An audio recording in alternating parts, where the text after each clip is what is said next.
Le troisième chantier de la décroissance a trait à l'agriculture paysanne. Alors, l'agriculture paysanne, il faut savoir que le concept a été inventé par la Confédération paysanne il y a quelque temps et implique que l'agriculture en question soit biologique. Donc qui dit agriculture biologique doit du même coup impliquer une agriculture locale. Il est inconcevable d'avoir une agriculture qui serait très biologique et qui serait très lointaine. On a vu il y a quelque temps un reportage à la télévision où les pommes de terre étaient fabriquées en Égypte. Bon, en Égypte, non, c'est la notion d'empreinte écologique est complètement bouleversée avec ce genre de concept. Donc il faut que ça soit à la fois biologique et de proximité. L'eau qui sert à remplir une piscine doit coûter plus cher que celle qui nous lave. L'électricité qui surchauffe les maisons doit aussi être payée plus cher que celle qui nous éclaire. Le monde paysan, il faut savoir maintenant que ça ne représente plus que 3% de la population active, alors qu'avant-guerre c'était de l'ordre de 30 à 33%. Donc le malaise paysan est tout à fait entier et malheureusement c'est par l'orientation inverse qui est à l'ordre du jour du gouvernement actuel. Nous ne sommes plus en situation de survie. Nous n'avons plus besoin de stocker afin de survivre et dans la peur de l'avenir. Il faut apprendre maintenant, tout de suite, à partager nos richesses à travers les réseaux sociaux, associatifs, comme les systèmes d'échanges locaux, ou encore les collectifs de quartier. Tout en sachant aussi qu'il y a un problème monumental avec le problème de l'accès au foncier.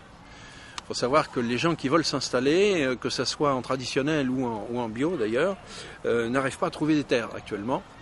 Il y a même une association qui s'est créée qui s'appelle Terre de Liens. Enfin, c'est pas une association véritablement, c'est un groupement foncier donc qui permet d'une part d'un côté de collecter l'épargne du public et de l'autre côté acheter des terres cultivables pour y installer évidemment un exploitant. Il faut absolument ça, puisque donc il faut savoir aussi que sur l'espace de 10 ans, ce qui est construit en autoroute et en parking représente à peu près l'équivalent d'un département français. Donc l'urgence, elle est absolument actuelle.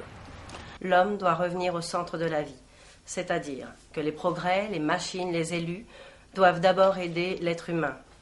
Il y a aussi une formule qui est très intéressante qu'on voudrait bien mettre en chantier, c'est ce qu'on appelle la formule des jardins partagés, et donc qui permet à tous ceux qui en ont le désir de travailler une parcelle de terrain dans un esprit collectif. Une machine doit donner du temps libre à l'artisan et non des revenus supplémentaires. La mise en place des circuits courts, bien évidemment, est un prolongement tout à fait logique. À partir du moment où on a commencé à cultiver, faire une agriculture locale chez soi, il faut bien évidemment que les produits puissent être écoulés localement. C'est ce que je disais tout à l'heure à propos de l'Égypte. On voit mal ici sur Rouen faire des cultures qui seraient ventilées, je ne sais pas, dans le Loiret ou à fortiori dans le Var.